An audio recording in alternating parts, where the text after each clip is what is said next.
mga Pilipinas, bakit sinakop tayo ng sobrang daming iba't ibang country? The point na sinasakop tayo, ibig sabihin maganda at mayroon silang mapapala sa Pilipinas. Kaya kailangan po namin magkaroon po kayo ng mga tiwala sa sarili nyo. Taasan nyo po presyo nyo. Huwag nyo pong sabihin kontento ka na sa 20 mil, 30 mil, 40 mil isang buwan kasi napakaliit lang po niyan. We do believe yung mga nakita nyo po nagsasalita dito, lahat po sila katulad nyo rin lang po, naupo dyan. Habang naupo dyan, totoo kaya sinasabi nila? Kaya ko rin kaya? Kami po nagsasabi kaya nyo. Bakit nagawa namin? Kumikita po kami ng medyo talagang maganda, pero ganito pa rin naman itsura namin. Dalawang kamay namin, dalawang paa namin. Dalawa din naman ang kamay niyo, dalawa din naman paanan niyo.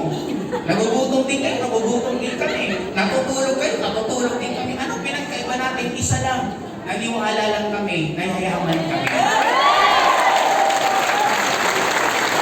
Tingin sa inyo, mag-ingat kayo sa mga tao na hindi nyo gusto buhay nila.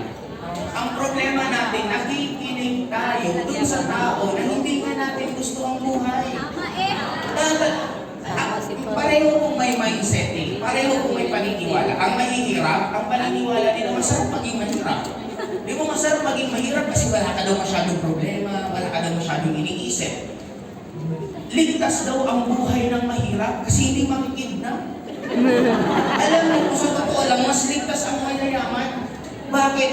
Pansinin mo, magdala ka ng cellphone na mamahalin, dalhin mo sa lugar ng mayayaman, maiwan mo, pagbalik mo, nandun pa.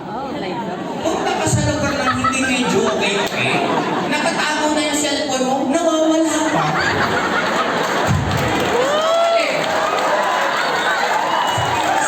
Iba ang buhay pag kumikita kayo ng malaki. Ako tip ko sa inyo, if your parents is 40 years old and above, sa mga kabataan, ang daming bata dito, pag ang magulang niya 40 years old and above, ang sarap po ng ganito ang sabihin nyo, Mama, Papa, pwede pong mag-resign na kayo sa trabaho nyo. Dudoblihin ko sweldo nyo, mag-enjoy na lang kayo ng buhay nyo. Diba ang sarap na kayo? Mama, ito mo ako 50,000 budget ngayon, ubusin mo ngayon ang buwan. Pag hindi mo yung inubos, hindi na kita bibigyan.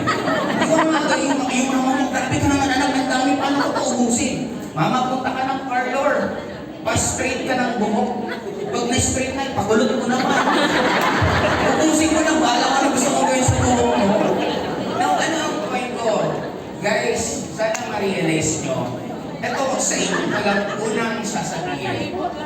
Hindi ko alam, hindi nila daw nila Tanya. Katatapos lang po kasi nung building na pinagawa ko sa Bicol. And medyo malaki po talaga ginastos ko. Nagkaroon ako ng transition kasi I'm planning talaga to stay in Bicol tapos magbalik-balik na lang po dito sa Metro Manila. Kaya lang, yung anak ko nagre-request, ang anak ko is 4 years old na. Mas gusto daw niya sa Metro Manila.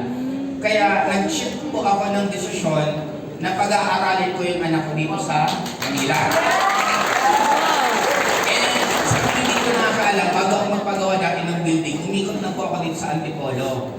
Kasi gusto ko pong magpagawa ng bahay dito mismo sa Antipolo. Kasi nakalong bahay pa ako na ang isang dining yung Sun Valley Golf, tapos may isa pa yun, kalimutan parang letter J. Alam nyo ba yun? Havila, yun. It's either Sun Valley Golf or Havila, dito pa ako papagawa ng bahay. Now, eto tingnan nyo. Kami, pag pumupunta sa isang lugar, napapabago namin kasi ang daming taong nagbabago buhay. And since mag-i-establish din po ako dito sa Antipolo, try to imagine anong buhay nag-aantay sa inyo, sa maniniwala sa amin. Ang commitment ko namin, isipin ng first na seminar pa lang po ito. Ganito na po kadami. What if sa next year, ikaw na ang nagsasalita dito? Sabi nga nila, ang buhay sugal. Mamimili ka lang kung kanino ka aabay. Aabay ka sa boss mo, sa emplisa nag-iimpliyado sa'yo, or aabay ka sa tao magpapabago ng buhay nyo. Now, nasa sa inyo po ang sagot, katulad ng ginawa ko po kanina, maraming magdududa, maraming pwedeng sabi nga it's so good to be true. Kaya tanong ko, what if it's true? Diba? You'll never know isang bagay kung masarap o hindi kung hindi mo titikman eh.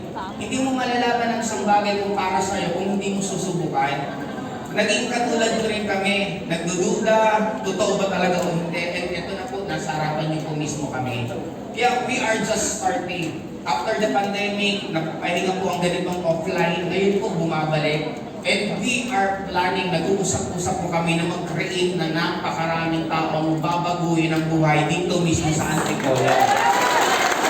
Sino ang naniniwala na magbabago na ang buhay nila? Pwede po kita sa kamay. Ito po, sa last na gusto ko na lang pong sabihin sa inyo. Gusto niyo po ba talagang yumaman? Tuturuan ko po kayo ng pinakasikreto kung paano kayo gaganda ang buhay niyo 100%. Ngayon, hihilingin ko lang po sa inyo lahat ng attention niyo, punta niyo muna sa akin. Magiging napakaikli lang to, huwag niyo munang isipin kahit ano, kung ano man ang uuwi niyo sa bahay niyo, huwag niyo munang isipin. Ako muna tingnan niyo at isipin niyo mabuti lahat ng sasabihin ko. Clear po ba? Yes! Imagine niyo po, nasa harapan niyo po ako ngayon, may hawak po ang isang Indian mango. Yung Indian mango to, green na green. Babalatan ko po. Kukuha po ako ng isang pisngi. Yung Indian mango po ngayon, nasa harapan po ninyo. Nag-yellow-yellow na nag-green-green. Nai-imagine niyo po ba? Yes! Kukuha po ako ng isang kutsarang bagoong. Ilalagay ko po yung bagoong na nagba-brown-brown na nag-oil-oil. Ilalagay ko po sa ibabaw ng Indian mango. Yung Indian mango hawak ko ng isang pisngi, andun po yung tumutulo-tulo pa yung bagoong. At dito po ngayon yung bagoong, kakainin ko lang po ha. Akin. Naramdaman niyo po ba yung Indian mango? Yes! Hanggang ngayon po ba, nasa ngalang-ngalan niyo pa yung bagoong? Ang tanong, may Indian mango po ba akong hawak? Wala! May bagoong po ba akong hawak? Wala! Pag naramdaman niyo yung asin, Bago pag ka! naramdaman niyo yung alat mismo ng bagoong, no?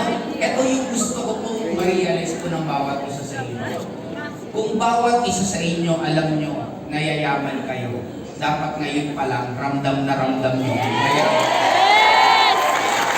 Dapat, kaya, paglabas nyo dyan, nakikita mo na nandiyan mismo, paglakad mo palabas, biglang nafe-feel mo na yung susi ng kotse sa bulsa.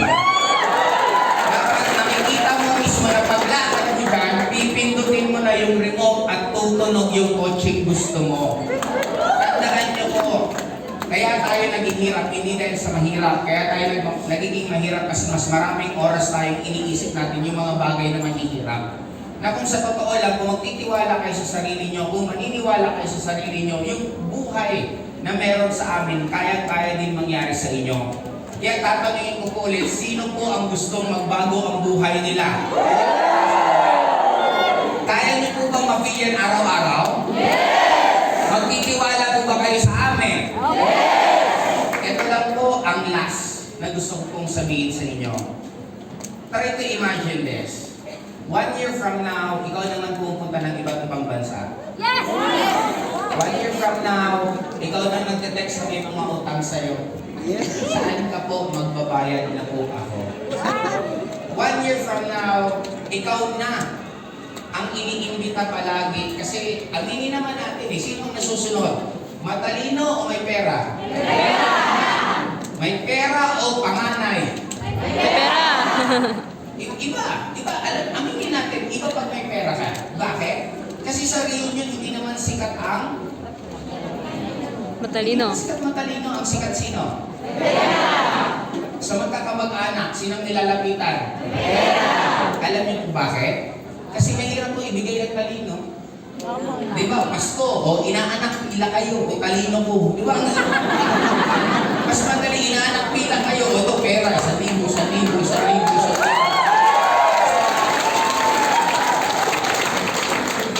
Sabi nila, money is the root of all evil. Ako, mas naniniwala ako, the lack of money is the root of all evil.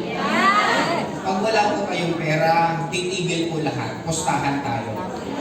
Itigil ang daloy ng kuryente sa bahay niyo pag wala kayong pera. Tama.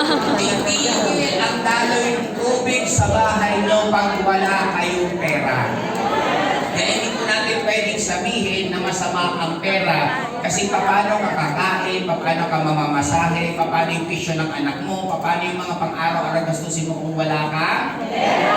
Kaya ang pera, importante.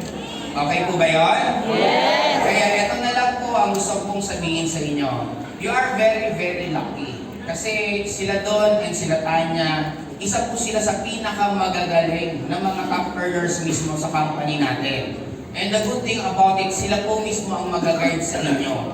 Kung marami na po silang natulungan magbago ang buhay, ano na lang kaya ang mangyayari sa inyo? Sabi nga nila, walang aksidente sa mundo to. Lahat ng nangyayari is for a reason. Hindi ka ba nagtataka bakit hanggang ngayon nandyan ka? Hindi ka ba nagtataka kanina ka pa gustong umuwi pero bakit hanggang ngayon nakaupo ka dyan? Hindi ka rin ba nagtataka na matagal ka na nagdadasal na gusto mo magbago ang buhay mo and sa dinami-dami ng mga taga rito, ikaw pa ang nakaupo dyan? Kaya para sa akin, pasalamat ka.